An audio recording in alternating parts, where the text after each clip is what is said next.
নেপালকে 21 রানে হারিয়ে দক্ষিণ আফ্রিকার সঙ্গে ডি গ্রুপ থেকে সুপার 8-এ উঠে গেল বাংলাদেশ ক্রিকেট দল। লো স্কোয়ার ম্যাচে বাংলাদেশের জয়ে দুর্দান্ত বোলিং করেন পেস বোলার তানজিম হাসান সাকিব, মুস্তাফিজুর রহমান ও সাকিব আল হাসান। সোমবার আগে ব্যাট করে 19.3 ওভারে 106 রানে অল আউট হয়ে যায় বাংলাদেশ ক্রিকেট দল। টার্গেট তাড়া করতে নেমে তানজিম সাকিব, মুস্তাফিজুর রহমান ও সাকিব আল হাসানের নান্দনিক বোলিংয়ে 19.2 ওভারে 85 রানে অল আউট হয়ে যায় নেপাল। 21 রানে দাপুটে জয় টি-20 বিশ্বকাপের নবম আসরে কোয়ার্টার ফাইনালে উঠে যায় বাংলাদেশ। সোমবার ভোরে ওয়েস্ট ইন্ডিজের কিংস্টন সেন্ট ভিনসেন্টের অ্যারনস ভেলের গ্রাউন্ডে টসে হেরে ব্যাটিংয়ে নেমেই বিপাকে পড়ে যায় বাংলাদেশ ক্রিকেট দল। ইনিংসের প্রথম বলে ক্যাচ তুলে দিয়ে ফেরেন ওপেনার তানজিম হাসান তামিম। দ্বিতীয় ওভারে তৃতীয় বলে বোল্ড হয়ে ফেরেন অধিনায়ক নাজমুল হোসেন শান্ত। পঞ্চম ওভারের তৃতীয় বলে আউট হন আরেক ওপেনার লিটন কুমার দাস। ষষ্ঠ ওভারে বাউন্ডারি হাঁকাতে গিয়ে ক্যাচ তুলে দিয়ে ফেরেন তরুণ তারকা ব্যাটসম্যান তাওহিদ হৃদয়। নবম ওভারের শেষ বলে সাকিব আল হাসানের ভুল কলে রান আউট হয়ে ফেরেন সাবেক অধিনায়ক মাহমুদুল্লাহ রিয়াদ। 11.4 ওভারে এলবিডব্লিউ হয়ে ফেরেন সাবেক আরেক অধিনায়ক সাকিব আল হাসানও। মাত্র 61 রানে প্রথম সারির 6 জন স্বীকৃত ব্যাটসম্যানের উইকেট হারিয়ে ম্যাচ থেকে কার্যত ছিটকে যায় বাংলাদেশ। দলীয় 69 ও 75 রানে ফেরেন পেস বোলার তানজিম হাসান সাকিব ও উইকেটকিপার ব্যাটসম্যান জাকের আলী অনেক। দলের এই ব্যাটিং বিপর্যয়ে হতাশ হন ভক্ত সমর্থকরা। একের পর এক উইকেট পতনের কারণে 19.3 ওভারে 106 রানে অল আউট হয়ে বাংলাদেশ। দলের হয়ে 22 বলে সর্বোচ্চ 17 রান করেন সাকিব আল হাসান। 7 বলে 1-4 আর 1 ছক্কায় 13 রান করেন লেগ স্পিনার রিশাদ হোসেন। 15 বলে 12 রান করে অপরাজিত থাকেন তাসকিন আহমেদ।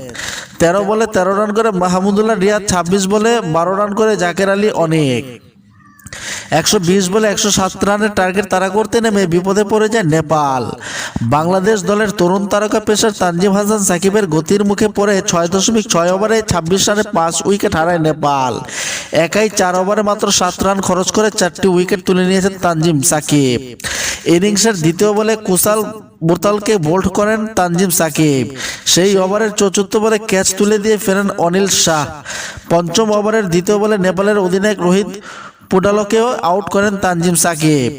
ইনিংসের ষষ্ঠ ওভারে নেপালের শিবিরে আঘাত হানেন তারকা পেসার মুস্তাফিজুর রহমান।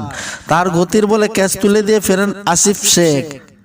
তার বিদায়ের মধ্য দিয়ে 5.4 ওভারে 24 রানে 4 উইকেট হারায় নেপাল।